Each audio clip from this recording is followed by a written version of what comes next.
nightmares in my head, I fear that the thoughts build up until I can't hear, that my mind fills up into a creature, and it haunts me somewhere much deeper. Anxiety, filling up every space, no privacy, and silently, it could build and build until you...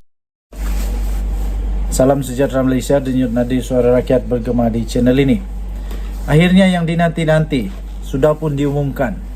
Wahab Saman Hakim Ramli, Cikgu Bad Identity Mr. H terdedah jua akhirnya.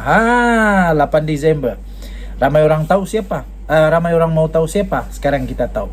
Penolong Pegawai Jabatan Komunikasi Masyarakat atau JKOM, Abdul Wahab Kadir Jilani akan memulakan tindakan saman terhadap 2 individu berhubung dengan penularan video perbualan lucah individu mirip bekas Ketua Pengarah JKOM iaitu Datuk Muhammad Agus Yusof dan Wahab. Perkara itu disahkan kepada Malaysia Gazette oleh peguamnya Faizal Rahman pada hari ini. Difahamkan, Abdul Wahab menyaman ahli jawatan kuasa penerangan Parti Pribumi Bersatu Malaysia Bersatu iaitu Badrul Hisham Shahrin yang lebih dikenali sebagai Cikgu Bad dan pengarah bahagian JKOM Hakim Ramli.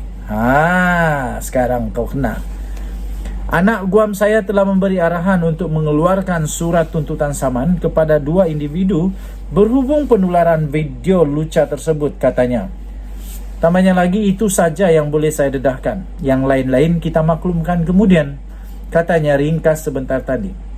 Sebuah rakaman video berdurasi 3 minit yang tular sejak 17 November lalu menjadi topik yang amat hangat di laman media sosial. Berikutan terdapatnya individu yang mirip dengan Muhammad Agus bersama seorang lelaki. Susulan itu Muhammad Agus yang telah meletakkan jawatan sebagai Ketua Pengarah JKOM mendakwa video perbualan mengaitkan beliau adalah palsu dan itu disunting oleh pihak yang tidak bertanggungjawab. Selain itu, Abdul Wahab mendakwa beliau telah dijadikan kambing hitam untuk menjatuhkan Muhammad Agus oleh individu bernama Mr. H. Namun sehingga kini identiti itu belum dapat disahkan. Sumber itu daripada Malaysia Gazette dan telah diterbitkan semula di laman sabudin.com.net. Akhirnya identiti Mr. H terdedah jua akhirnya. Wahab telah menyaman Hakim Ramli dan Cikgu Bad. Identiti Mr. H terdedah juga akhirnya. Padan muka.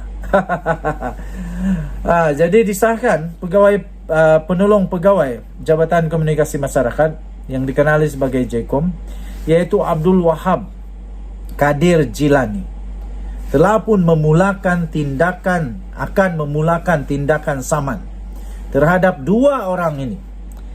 Yang pertama ialah ahli jawatan kuasa penerangan Parti Pribumi Bersatu Malaysia Badrul Hisham Shahrin, dikenali sebagai Cikgu Bad. Dah habis-habis lah bersatu ni kena. Belum selesai satu lagi. Sekarang baru lagi Cikgu Bad yang famous tu sekarang kena saman. Nanti kalau sudah masuk mahkamah, kalau menang tidak apa, kalau kalah rasakan. Kemudian seorang lagi ialah pengarah bahagian JKOM iaitu Hakim Ramli. Kenapa? Kerana anak guam saya telah memberi arahan, katanya, untuk mengeluarkan surat tuntutan saman kepada 2 individu yang sebut tadi itu berhubung penularan video lucah. Itu saja yang saya boleh dedahkan, katanya. Yang lain-lain nanti kita maklumkan kemudian. Dia kata begitu. Okey, jadi tuan-tuan dan puan-puan yang dihormati sekalian, beliau Muhammad Agus yang meletak jawatan sebagai Ketua Pengarah JKOM mendakwa video perbualan mengaitkan beliau adalah palsu dan disunting pihak tidak bertanggungjawab. Nanti kita tengoklah siapa yang benar, siapa yang kantoi, siapa yang terciduk. Dan tadi suara rakyat bergema di channel ini. Bye-bye. Salam sejahtera Malaysia, denyut nadi suara rakyat bergema di channel ini. Pertama sekali saya ingin ucapkan tahniah kepada Perikatan Nasional yang sudah menang. Yang sudah menang di PRK Kemaman. Okey, walaupun begitu tiba-tiba ada lagi pula spekulasi kawan-kawan main-main. Diorang main-main lah. Diorang buat lawak jenaka. Kononnya sekali lagi PRK ini mungkin batal dan buat lagi. Dulu diorang bilang dibatalkan kerana ada rasuah. Jadi saya tanyalah, jadi kenapa apalagi sekarang pula punya isu? Kenapa pula kali ini kena batal lagi kalau dulu rasuah? Kali ini apa lagi? Takkanlah pula hanya kerana Muhyiddin Yassin yang sedang disiasat dan disahkan oleh Timbalan Ketua Polis Negara bahawa kertas siasatan telah dibuka kepada Muhyiddin Yassin untuk disiasat kerana didakwa telah mengeluarkan kenyataan-kenyataan yang menyentuh 3R. Takkanlah pula itu pun akan jadi isu sehingga menyebabkan PRK ini batal. Takkanlah pula, saya kata dengan kawan-kawan. Tapi mereka kata, mana tahu rasuah lagi?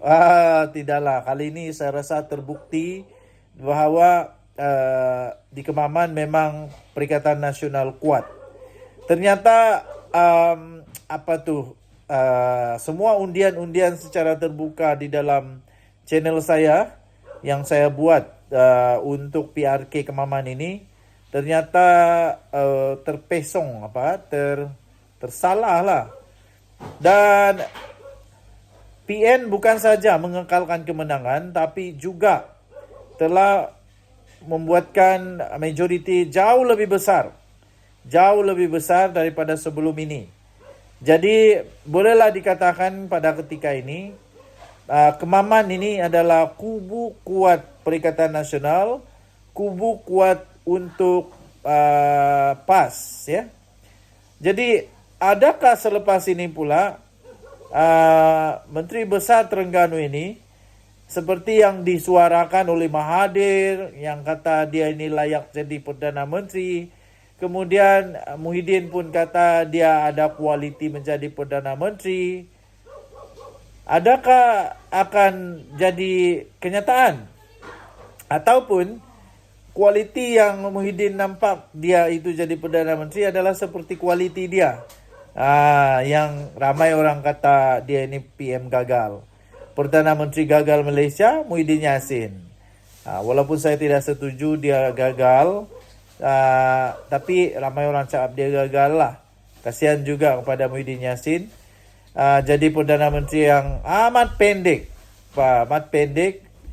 Sekejap saja sudah pun terpaksa lepas jawatan kerana rakan dalam kerajaan sendiri tidak lagi percaya dia sebagai Perdana Menteri dan akhirnya dia terpaksa letak jawatan. Okey, jadi spekulasi, tetap spekulasi.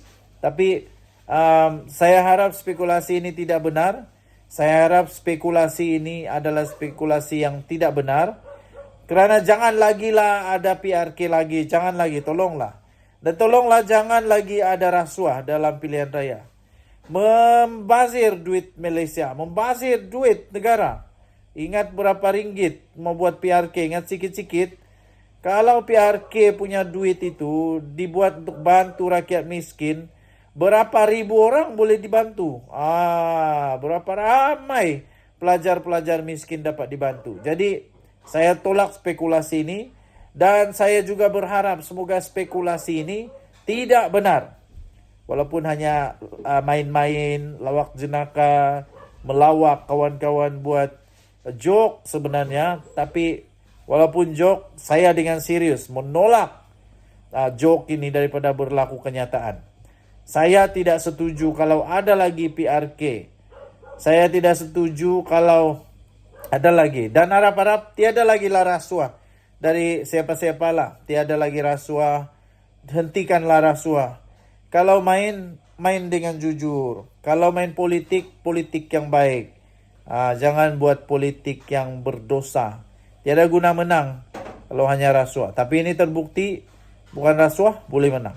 Tahniah diucapkan.